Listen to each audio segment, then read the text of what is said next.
찬송가 539장으로 찬송하겠습니다. 539장 찬송입니다.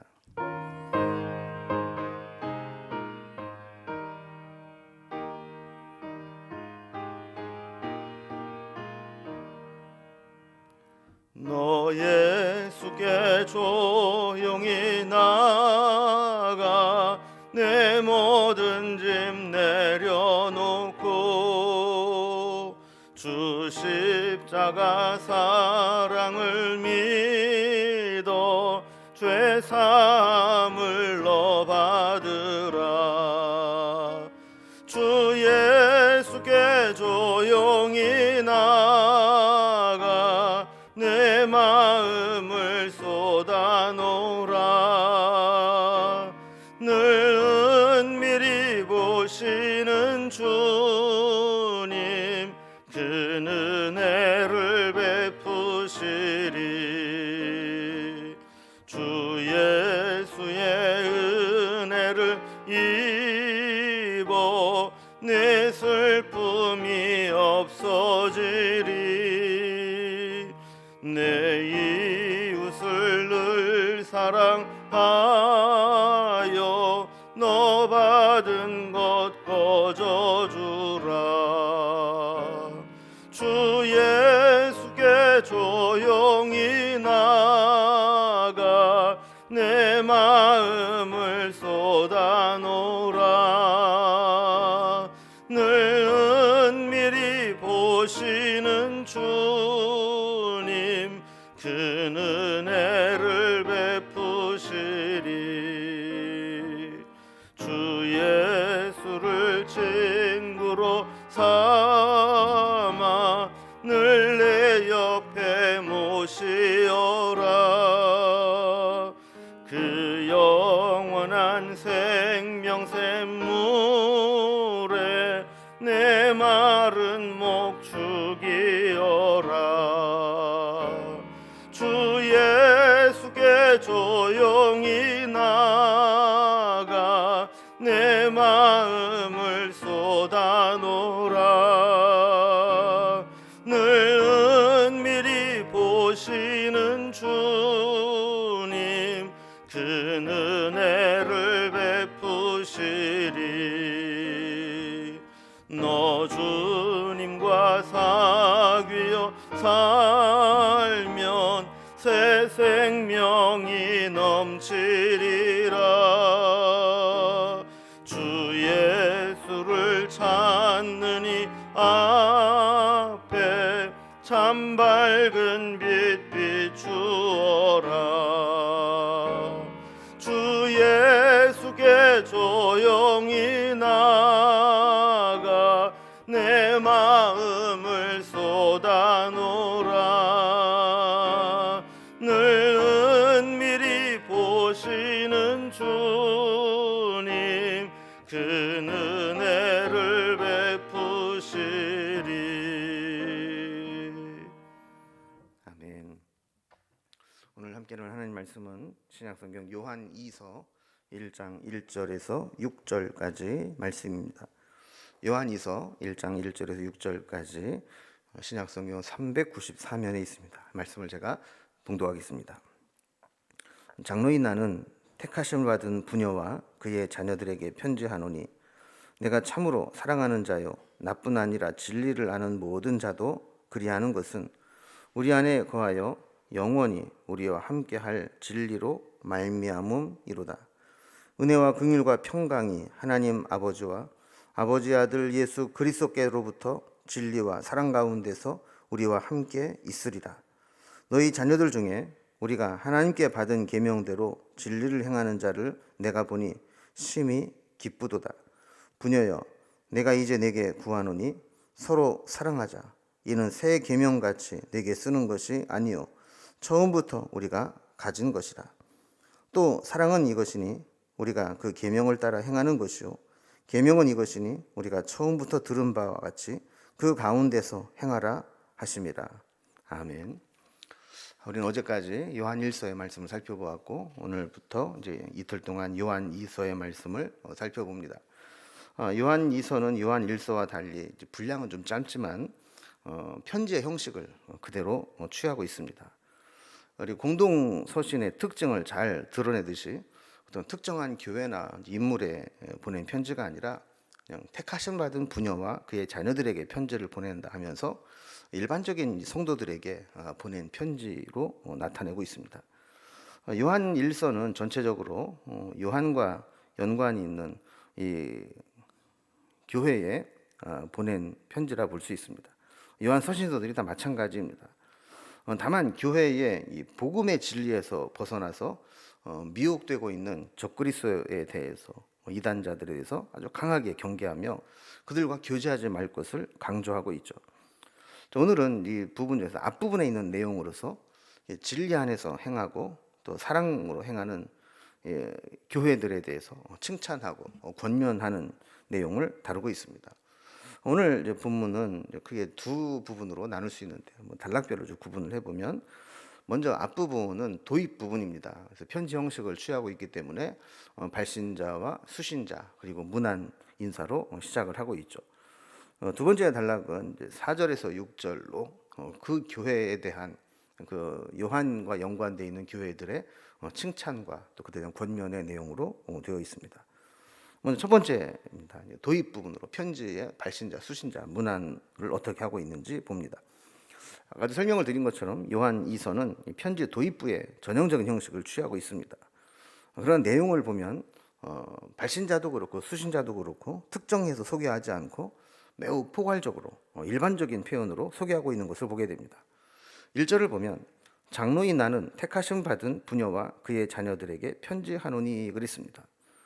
여기 발신자로 표시되어 있는 장로라는 직분은 요즘 우리 교회에서 심호하는 장로님을 의미하지 않습니다. 이 장로의 원래 이 어원적 의미는 원로, 어른, 나이 많은 연장자 이런 의미를 가지고 있는 단어입니다. 공동 번역에는 이 장로를 원로로 번역을 해놓고 있죠. 편지를 받는 수신자 역시 특정 인물을 거론하지 않고 택하심 받은 부녀와 그의 자녀들이라고 표현을 했습니다. 그러니까 이 편지는 나이 많은 원로 어른의 입장에서 이 자녀와 같은 성도들에게 편지로 권면한다. 이런 이제 분위기로 편지를 쓰고 있다라는 겁니다. 특히 이제 초대교회 당시는 로마 제국의 압박이 좀 심해졌고 이단들의 횡포와 미혹은 더 심해져만 갔습니다. 믿음을 지키기 위해서는 세상의 이익을 포기해야 될 때가 많았고 믿음을 갖는다는 것 자체가 이 세상적으로 얻는 것보다는 잃는 것이 훨씬 더 많은 상황이었습니다. 이렇게 힘든 상황에서 믿음을 지키고 있는 성도들에게 요한은 마치 아버지가 자녀들에게 이 따뜻한 사랑의 편지를 써서 권면하듯이 쓴 편지가 바로 요한 2서입니다. 자, 그러면서 1절 후반부부터 2절까지는 편지를 받는 부녀와 그의 자녀들에게 요한에게 그들이 어떻게 비춰지고 있는지, 그들을 어떻게 알고 있는지 설명합니다. 1절 중반부터 봅니다. 내가 참으로 사랑하는 자요, 나뿐 아니라 진리를 아는 모든 자도 그리하는 것은 우리 안에 거하여 영원히 우리와 함께할 진리로 말미암음이로다 그랬습니다. 자, 그들은 내가 참으로 사랑하는 자들이다 이렇게 표현합니다. 요한과 연관되어 있는 이 편지를 받을 법한 그 교회 성도들은 요한이 참으로 사랑하는 자라고 표현하고 있습니다. 우리가 편지로든 말로든 누군가에게 충고등 설득이든 해야 될 때 가장 강력한 힘은 사랑입니다. 서로의 사랑이 인정되고 사랑을 알면 무슨 말을 해도 다 이해가 되고 긍정적으로 받아들이게 됩니다.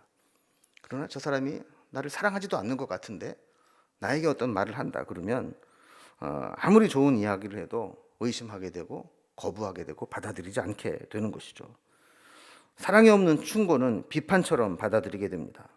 그러나 사랑하는 것을 알면 때로 가슴 아픈 말을 해도 나를 위한 것이더니 이해하게 되죠. 우리가 내일 살펴보게 되겠지만 이 요한 2서의 편지를 읽게 되는 자들 중에 일부는 이단에 미혹되어서 심하게 흔들리는 자들도 있었습니다. 이들에게 진리보다 사랑이 우선되어야 합니다. 그리고 요한뿐만 아니라 진리를 아는 모든 자들이 그들을 사랑하는 이유는 우리가 진리 안에서 함께 행하기 때문이다 라고 이야기를 했습니다. 믿음의 사람들의 공통점, 믿음의 사람들의 공감대가 뭐냐? 다 진리 안에서 행하는 것이라는 거예요.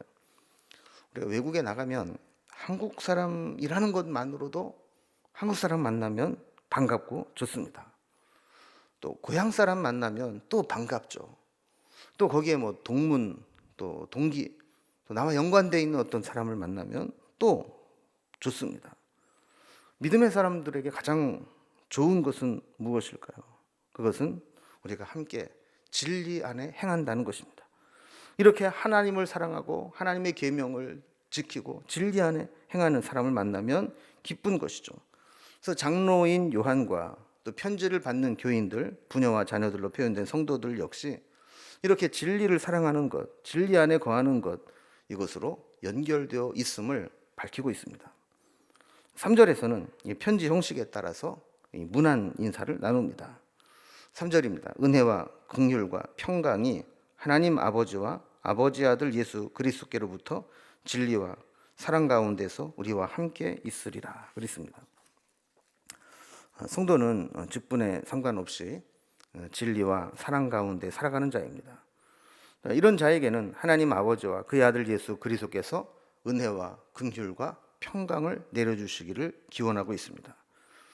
특히 2절도 그렇고 3절도 그렇고 우리가 그리스도와 함께 한다는 것은 결국 우리가 진리와 함께 해야 된다는 것을 가르쳐 줍니다. 그래서 2절에도 보면 우리와 함께 할 진리, 3절에서도 예수 그리스도로부터 진리와 사랑 가운데 우리와 함께 있으리라. 그러면서 우리는 진리와 함께 하는 자다라는 것을 이야기하죠. 여러분, 이걸 보면 교회라고 하는 공동체는 어떤 특징을 가지고 있어야 되는가를 알게 됩니다. 교회 안에는 하나님의 은혜와 긍휼과 평강이 있어야 합니다. 뿐만 아니라 진리와 사랑의 공동체가 되어야 합니다.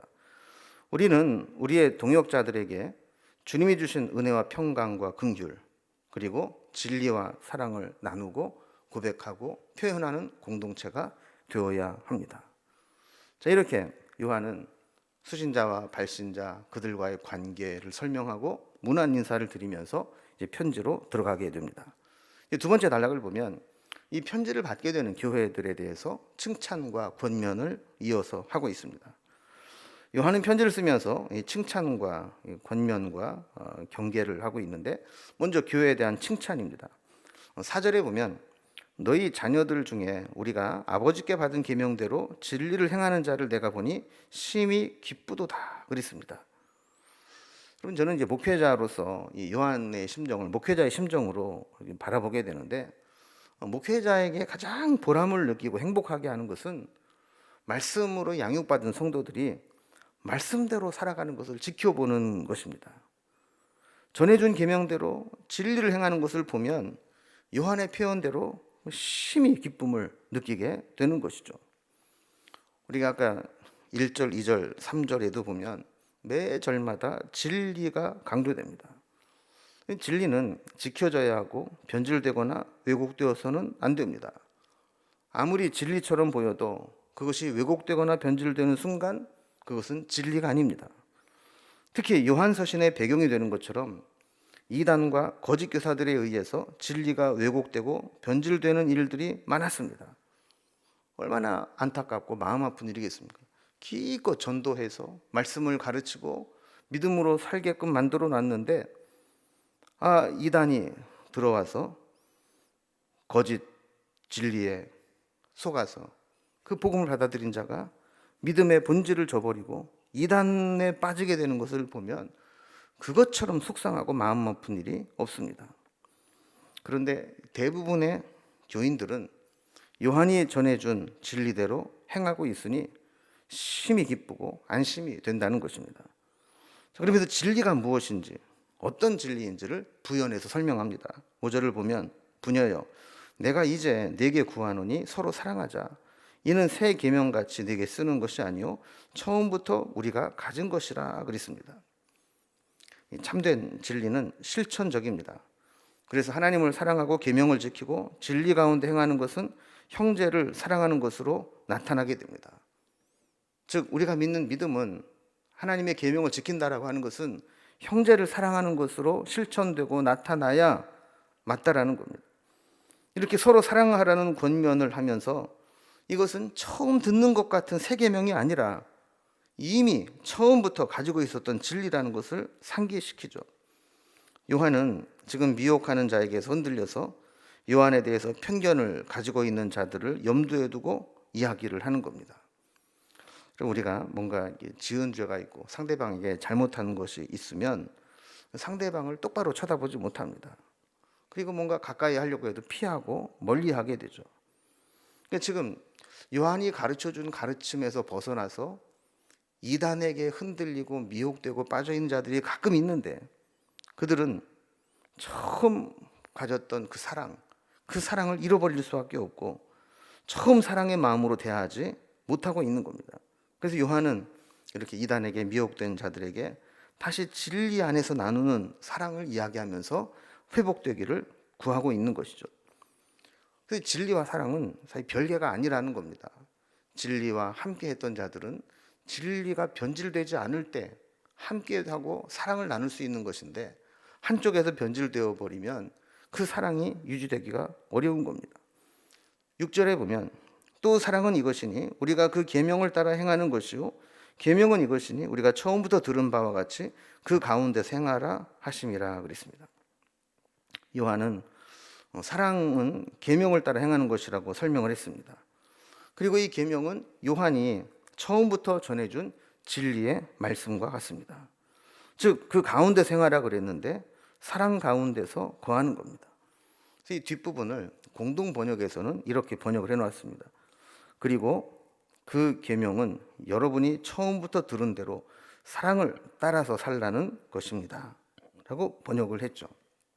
이 계명을 지킨다는 것은 처음에 요한이 가서 그렇게 가르치고 전했던 말씀과 같이 사랑을 따라 살아가는 것이라는 겁니다. 그래서 진리를 왜곡하고 변질돼서 요한을 사랑으로 대하지 못하는 자들에게 다시 진리로 돌아와서 사랑을 회복할 것을 원하는 겁니다. 우리가 요한서 시인의 개요 영상을 통해서도 이렇게 살펴보았듯이 요한이 예수님의 제자로 처음 부르심을 받았을 때에는 별명이 있었습니다. 보아너게라는 별명이죠. 우레의 자식이라는 뜻입니다. 얼마나 성격이 급하고 불같았든지 예수님께서 그들을 보면서 보아너게, 우레의 자식이라고 별명을 붙여주었습니다. 그런데 그 요한이 말년에 사랑의 사도라는 별명에 붙을 정도로 그가 남긴 글이나 그가 했다고 전해지는 설교들을 보면 거기에는 항상 사랑이 가장 중요한 개념으로 등장하는 것을 보게 됩니다. 오죽하면 그를 사랑의 사도라고 불렀던 것이죠.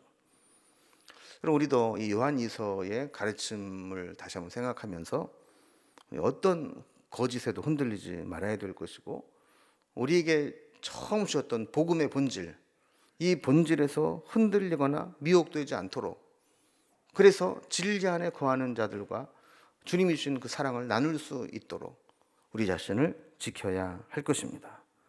이제 우리에게 주신 그 사랑, 그 진리, 그것을 다시 한번 붙잡고 새롭게 한 해를 마무리하고 새해를 시작할 수 있는 우리 믿음의 자리가 되기를 주님의 이름으로 소망합니다. 기도하겠습니다. 하나님 아버지, 사도 요한은 요한 2서의 말씀을 써 보내면서 믿음의 자녀들이 흔들리지 아니하고 끝까지 진리 가운데 거하기를 원하는 마음을 살펴보게 되었습니다. 우리도 자칫 잘못하면 복음의 본질에서 벗어나 다른 것에 관심을 갖고 다른 복음에 우리의 마음이 흔들리기 쉽습니다. 주님의 가르침을 외면하고 이기적인 신앙, 자기를 높이는 신앙, 형식적인 신앙, 바리새적인 모습으로 변질될까 두렵습니다. 우리에게 언제나 복음의 본질과 핵심을 잃지 않게 하여 주시고 주님께서 우리에게 주신 진리와 사랑을 지키며 살아갈 수 있도록 인도해 주시옵소서. 오늘 하루도 주님 주신 은혜와 진리와 사랑 가운데 거하기를 소망하며 예수님의 이름으로 기도드리옵나이다. 아멘. 각자의 기도 제목들로 자유롭게 기도하시겠습니다.